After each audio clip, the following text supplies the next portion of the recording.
बार बार नाम लेकर पुकारने पर भी ऋषभ ने जवाब नहीं दिया। चाय ठंडी हुई जा रही थी, इसलिए विवश होकर मैं ही ऊपर पहुंच गई, जहां रिया अपनी छत पर खड़ी उससे बात कर रही थी। उनके प्रेम भरे गुटर गूं में मेरे तीक्ष्ण स्वर "चाय पीनी है" ने विघ्न डाल दिया। रिया वहां से टली नहीं, मुस्कुराकर बोली, "नमस्ते आंटी जी।" मैंने अभिवादन का जवाब दिया और पैर पटकती नीचे उतर आई। बेशरम कहीं की, माँ के सामने ही उसके बेटे से प्रेम की पींगे बढ़ा रही है। कोई लिहाज संकोच है ही नहीं। "माँ, कहाँ है मेरी चाय?" नीचे आकर ऋषभ ने पूछा। "देख ऋषभ, अब तू बच्चा नहीं है, एक जिम्मेदार बैंक ऑफिसर है। छत के उस कोने में खड़े तुम दोनों क्या खुसुर फुसुर करते रहते हो? बचपन में साथ खेलते थे, मैंने ध्यान नहीं दिया। बड़े हुए तो एक ही कॉलेज में थे, सो मैं चुप रही। लेकिन अब क्या बातें होती हैं? माँ, हमने बचपन से लेकर अब तक एक लंबा समय साथ में बिताया है। अब तो हमें एक दूसरे से बात करने की आदत हो गई है। तुम व्यर्थ ही चिंता करती रहती हो। हमारे बीच ऐसा कुछ भी तो नहीं है। हम सिर्फ बात ही तो करते हैं। बात बढ़ते समय नहीं लगता। मेरी भ्रिकुटी में बल पड़ रहे थे। अपने योग्य सुंदर बेटे की पड़ोस की साधारण सी रिया से नजदीकियां मुझसे बर्दाश्त नहीं हो रही थीं।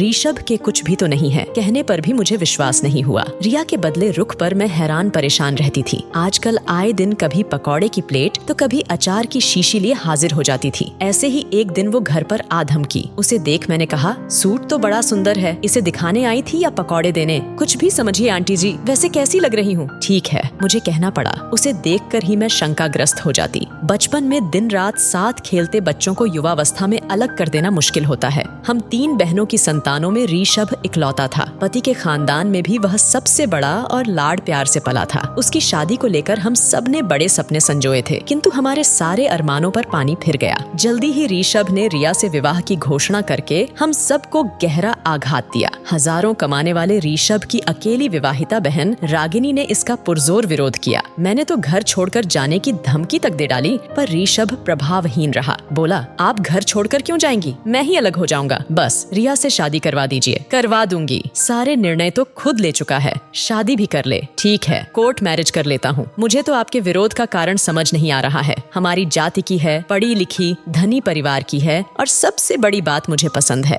मैंने जैसी बहू की कल्पना की थी वो वैसी नहीं है। सिर चढ़ी नखरैल, पता नहीं क्या देखा तूने उसमें। शादी तो मुझे करनी है, मुझे पसंद है वह। भिया, आपको मम्मी से ऐसे बात नहीं करनी चाहिए। तू चुप रह, मम्मी की चमची। अभी 2 दिन में संदीप के पास चली जाएगी। तूने भी तो की थी अपनी पसंद से शादी। मैंने कोई विरोध किया था?" रागिनी चुप हो गई। उसने भी प्रेम विवाह किया था, लेकिन मैंने उसमें अपनी सहमति दी थी। मैं कुछ बोलती उससे पहले ऋषभ के पापा बोले, "ऋषभ की शादी रिया के साथ ही होगी। जवान लड़का घर से चला जाए, यही चाहते हो क्या तुम लोग? यह सब मैं नहीं होने दूंगा। अब कोई एक शब्द नहीं बोलेगा। शादी की तैयारी करो।" उसके बाद सबने चुप्पी साध ली। शादी बारात तक मैं बिल्कुल शांत रही। मुंह दिखाई में 5 तोले का हार दिया, लेकिन यह देखकर मेरा मुंह उतर गया कि रिया के माता पिता ने दान दहेज काफी कम दिया था। हालांकि बारातियों का स्वागत बढ़िया था। रिया की व्यक्तिगत सभी चीजें अच्छी क्वालिटी की थीं, पर हर पारंपरिक सास जैसे घर के अन्य सदस्यों व वर के लिए कीमती गिफ्ट व नकद की अपेक्षा करती है, मैं भी कुछ उसी तरह की अपेक्षाएं पाले बैठी थी। पर ऋषभ के पिता का सख्त निर्देश था कि मुंह खोलकर कोई मांग नहीं की जाएगी। बहरहाल रिया बहू बनकर हमारे घर आ गई। जब तक घर रिश्तेदारों से भरा था, मैंने उसे आराम करने दिया। वह आराम से 8 बजे सोकर उठती, चाय पीती, फिर नहा धोकर सज धज कर बैठ जाती। लोगों से चहक चहक कर बातें करती, क्योंकि मायका बगल में होने के कारण उसे माता पिता से दूर होने का एहसास ही नहीं हुआ। 11-12 बजे अपने कमरे में चली जाती और घंटों सोती रहती। केवल खाने व चाय के लिए बाहर निकलती। सुबह शाम उसके भतीजे भतीजी डिब्बा लिए हाजिर रहते। मम्मी ने दिया है, बुआ को बहुत पसंद है, दादी ने फूफाजी के लिए भेजा है। उन डिब्बों के स्वादिष्ट व्यंजनों से मुझे परहेज न था, लेकिन फूफा बुआ मात्र की भावना चुभ जाती। जिस दिन ऋषभ रिया नैनीताल जा रहे थे, रिया ने आकर मुझसे कहा था,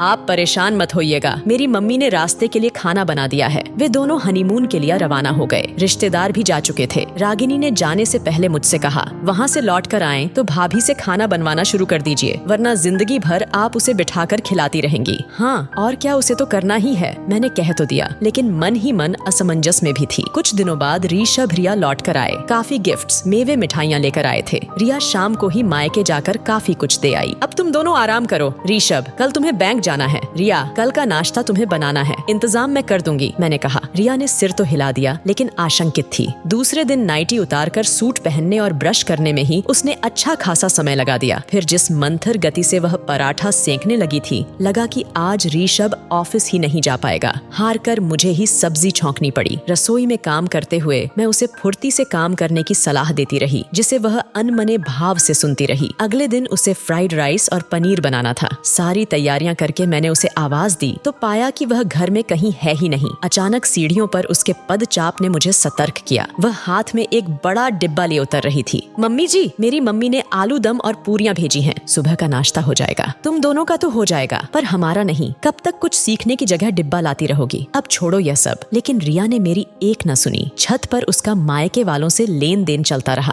कभी कभी तो वह कचौड़ी, हलवा, पोहा का डिब्बा लिए अपने कमरे में चली जाती और खा पीकर छत से डिब्बा पुनः देने के अनुरोध के साथ लौटा दिया जाता। उसका पेट भरा रहता तो खाना बनाने में उसकी दिलचस्पी कम रहती। मुझे गुस्सा आता, लेकिन कुछ कह न पाती। ऋषभ की शह जो मिल रही थी उसे। नई नवेली अर्धांगिनी के 100 खून माफ होते हैं, लेकिन असली गलती रिया की माँ कर रही थी। सो एक दिन बिना पूर्व सूचना के मैं उनके घर पहुंच गई। मेरी गंभीर मुखमुद्रा से वे तनिक विचलित दिखीं। खूब आवभगत हुई। उसी दौरान मैंने कहा, आपने रिया को कामकाज नहीं सिखाया, कोई बात नहीं, लेकिन छतों से डिब्बे देना, लड़की को केवल मैं और मेरा पति का पाठ पढ़ाना, क्या यह उचित है? अरे बच्ची है, जो कुछ उसे पसंद है घर में बनता है तो दे देती हूँ। धीरे धीरे सब सीख जाएगी। धीरे धीरे उसमें अलगाव की प्रवृत्ति आ जाएगी। वह आप पर निर्भर हो जाएगी और कभी अपने घर के प्रति समर्पित न होगी। आप बहुत आगे की सोच रही हैं। एक माँ की तरह सोचें तो आपको लगेगा कि कुछ भी गलत नहीं हो रहा है। रिया की माँ अपनी बात पर अड़ी रही। मैंने गहरी सांस ली और जाने के लिए उठ खड़ी हुई। बाहर तक मुझे रिया की भाभी छोड़ने आई। उसने कहा, आप चिंता न करें, वह घर की छोटी है, इसलिए दायित्व भाव नहीं है, लेकिन शादी के बाद यह भाव हर स्त्री में जरूरी है, वरना वह उस परिवार से जुड़ नहीं पाएगी। मैं उसे समझाऊंगी। मैं घर वापस आ गई। रिया ने इधर एक नई रट लगा रखी थी कि वह नौकरी करना चाह रही है। घर से सहमति मिलने पर उसने एक स्कूल में नौकरी कर ली। अब वह भी ऋषभ के साथ टिफिन लेकर निकल जाती। दोपहर में बना बनाया मेरे द्वारा परोसा खाना खाकर सो जाती। शाम की चाय मैं ही बनाती। चाय पीकर वह खाने के लिए पूछती तो जरूर, पर बस रोटियां बनाकर चलती बनती। कभी कभी सब्जी, चटनी या रायता आदि बनाती। इसके बाद सब मुझे ही समझाते, अरे जैसा बना है खा लो, सब पेट में ही तो जाएगा। तुम सोचती हो वह अभी से तुम्हारी तरह एक्सपर्ट हो जाएगी। पापा ठीक कहते हैं माँ, ऋषभ बोलता।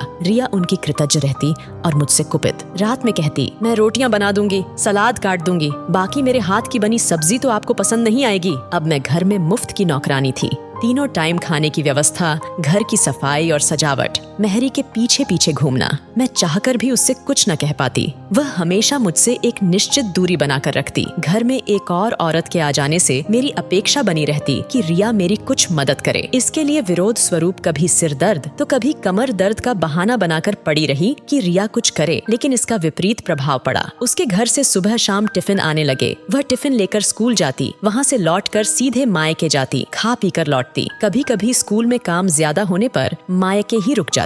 अब घर में एक अलग ही सुगबुगाहट शुरू हो गई थी कि रिया ऋषभ के साथ अलग रहने की योजना बनाने लगी है, कहीं और, जहाँ से ऋषभ का बैंक पास पड़ता हो। मैं यह सब बातें सुनकर सन्न रह गई। ऋषभ से पूछा तो उसने इसे हल्के में लिया। मम्मी, मैं रिया के योजनानुसार तो नहीं चलूंगा। हाँ, उसके पापा का फ्लैट है तो 2-4 दिन जाकर रह सकते हैं। ऋषभ से बात करके कुछ तसल्ली हुई। छत पर कपड़े सुखाते रिया की भाभी से बात हुई। वह चुपचाप ननद की योजनाओं को सुनती रही। लगा जैसे किसी अलग ही सोच में गुम है। रिया की मेरे प्रति बेरुखी से मैं आहत थी। मैं भी आदर्श सास बनने में असमर्थ थी, सो उससे कुछ कहना भी मैंने छोड़ दिया। लेकिन इधर कुछ दिनों से मुझे रिया खोई खोई सी लगती। उसका चहकना, उछलना कूदना, उधम मचाना सब बंद हो गया था। कुछ सोचती रहती। उसने छत के चक्कर लगाना और टिफिन लाने का क्रम भी रोक दिया था। सुबह उठकर चाय, खाना सबके लिए बनाती, अपना टिफिन लेकर मुंह लटकाए चली जाती। लौटने पर मायके न जाकर सीधे घर आती। दोपहर का दाल चावल बनाने में मदद करती, परोसती बटोरती, शाम को जल्दी सोकर उठ जाती, घर व्यवस्थित करती।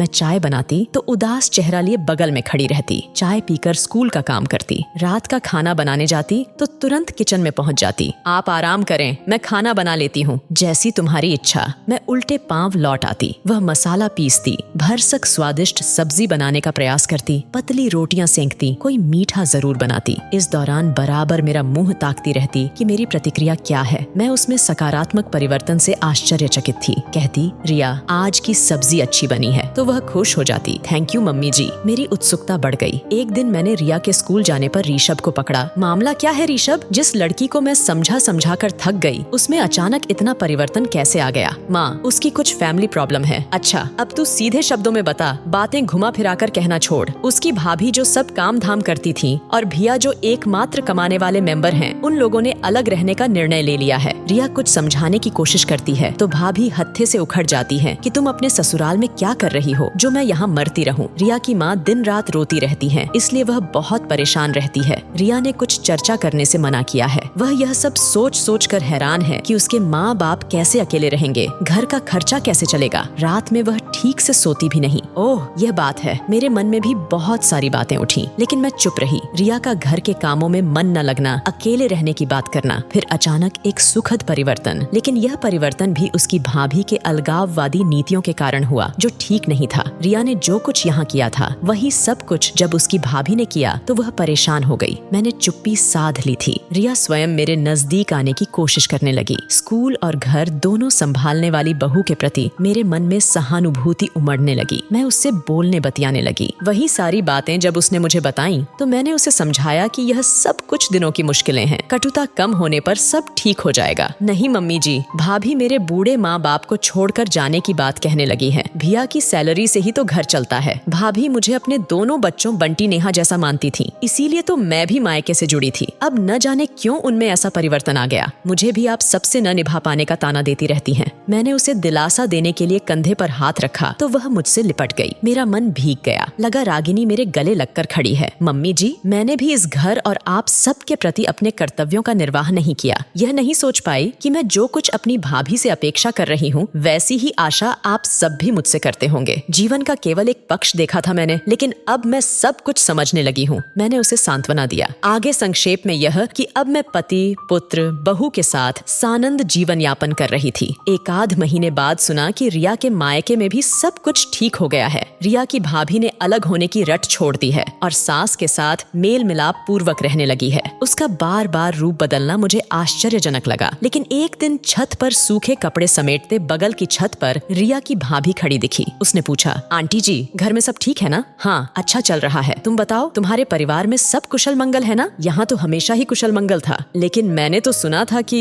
उसने होठों पर उंगली रखकर चुप रहने का इशारा करते हुए पास बुलाया और बोली, हमारे परिवार में कुछ भी गड़बड़ नहीं थी। वह तो मैंने और मेरी सास ने मिलकर गृह कलह का नाटक किया था ताकि रिया को अपने दायित्वों का एहसास हो। मेरी आंखें बड़ी बड़ी हो गईं। स्वयं को संभाल कर मैंने दबे स्वर में कहा, बेटी, मैं किस प्रकार तुम्हें धन्यवाद दूं, समझ में नहीं आ रहा है। तुमने मेरे घर की खुशी के लिए स्वयं को बुरी साबित करने का प्रयास किया। कोई बात नहीं आंटी, मेरे सास ससुर तो सब जानते हैं। अभी रिया को कुछ नहीं पता चलना चाहिए, बाद में जानने पर कुछ न होगा। तुम ठीक कह रही हो, मैं उसे कानों कान खबर नहीं होने दूंगी। और हम दोनों नीचे उतर गए। मैं कृतज्ञ थी। जिंदगी की गाड़ी हंसी खुशी गम मुसीबत लिए चलती रहती है, उसमें ठहराव नहीं आता। किंतु संतोष व कृतज्ञता के भाव तब उत्पन्न होते हैं जब कोई शख्स निस्वार्थ भाव से दूसरों की मुश्किलें आसान करता है और गाड़ी पटरियों पर सरपट दौड़ने लगती है। पारिवारिकता से भरपूर यह कहानी आपको अच्छी लगे तो कृपया हमारे पेज को लाइक और फॉलो करके पेज को सपोर्ट भी करें।